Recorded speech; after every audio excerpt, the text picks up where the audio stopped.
This is Algebra 2, Lesson 71 on page 297. The title of the lesson is called the quadratic formula.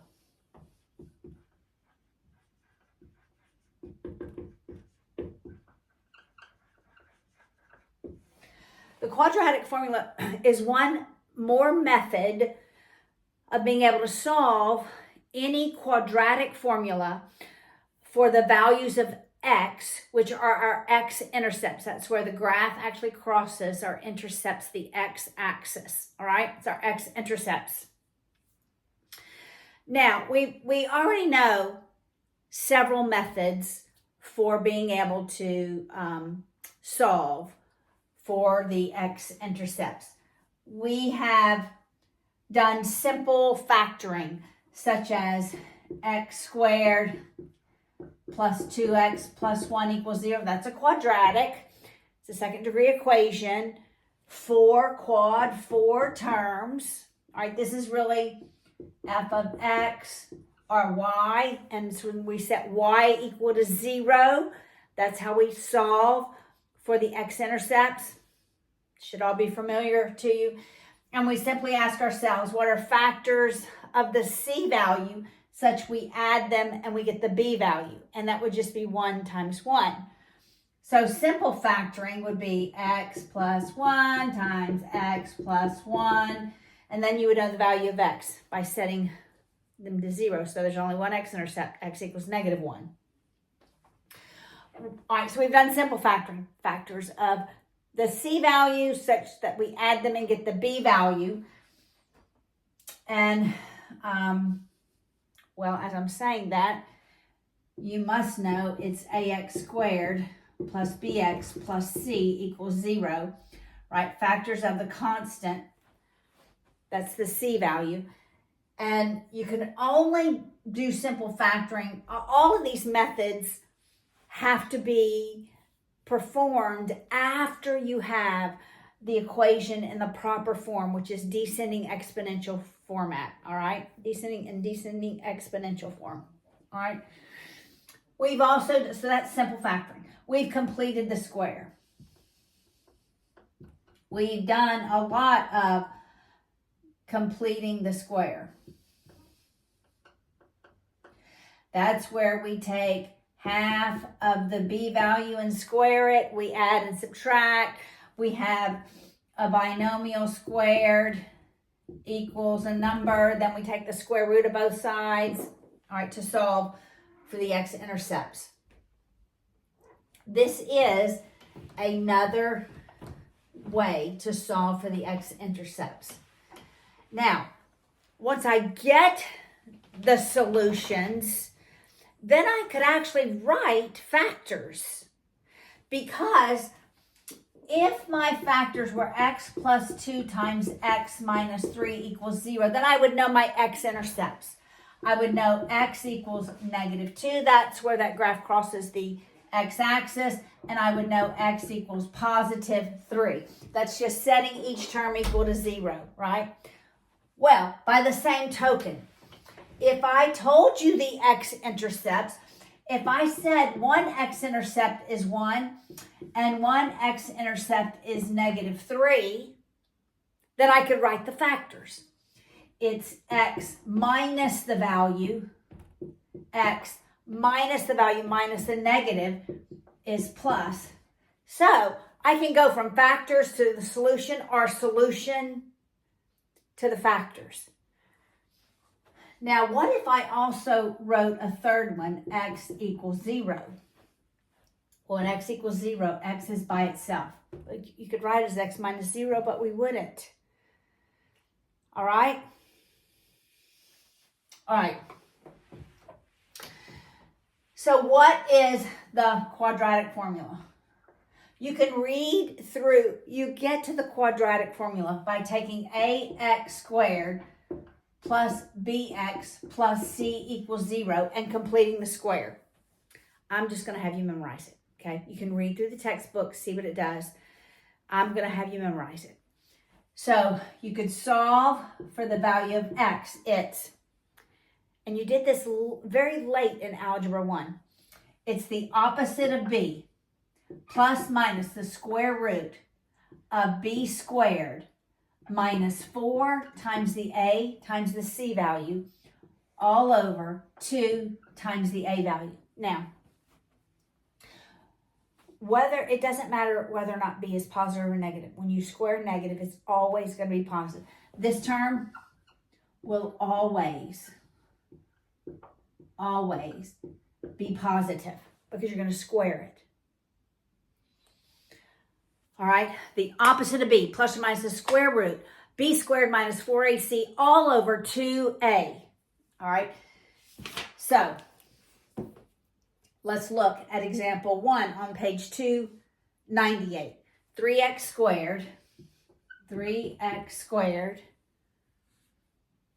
minus 2x plus 5 minus 2x plus 5 equals 0. All right. If I completed the square, I'd have to factor out the 3. It would be complex. Well, not complex. Complex is square root of 1, negative 1, right? It would be complicated. So, by default, when you have a quadratic and you cannot easily factor it, I want your default to be quadratic formula, all right? Opposite of b, plus or minus the square root of b squared, minus 4ac all over 2a. All right, so has to be in proper form before we begin solving for the value of x. X equals, my a value is positive 3. My b value is negative 2.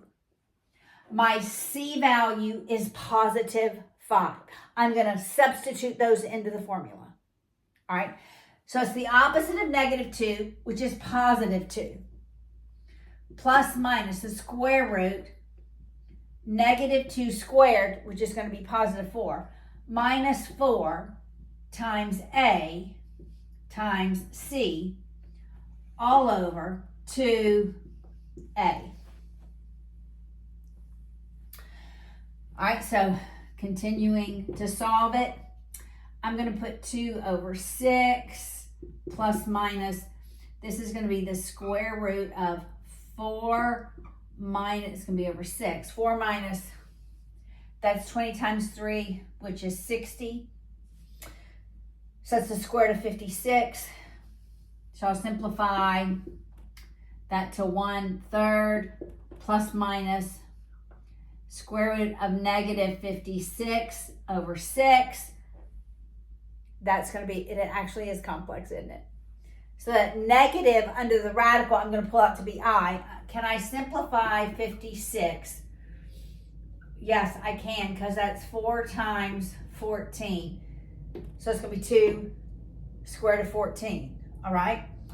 So x is 1/3 plus minus 2 square root of 14 over 6i. Because the terms are multiplied, I can simplify that to be 1, that to be 3. So x equals 1/3 plus or minus the square root of 14 over 3i. Complex solutions always come in conjugates, plus and minus the same value. That is the solution. 1/3 plus minus square root of 14 over 3. All right, look at example 2. This needs to be memorized. Memorize the quadratic formula. Opposite b plus minus the square root, b squared minus 4ac all over 2a. Memorize it. Look at example 2. X squared equals 3x. X squared equals 3x plus 28. It's not in standard form. So I need to move everything that's on the right-hand side of the equal sign to the left. So I'm going to subtract 3x, I'm going to subtract 28, leave 0 on the right-hand side. So it's x squared minus 3x minus 28 equals 0. Now, I could easily factor that. But we're going to use the quadratic formula. Okay. All right, so the value of x is, so the a value is 1.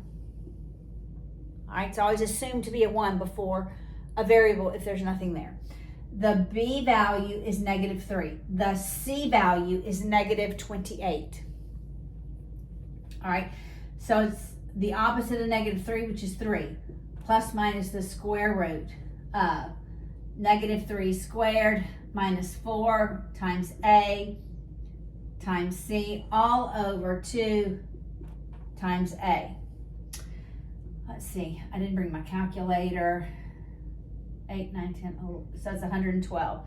This is 112. All right, so x equals 3/2 plus minus the square root of 9 plus 112 all over 2. When I add 9, that's 121 under the radical, all right? So x equals 3/2 plus minus square root of 121 over 2. That's 11. So x equals 3/2 plus minus 11/2. When we have two rational values, you're going to solve for the values.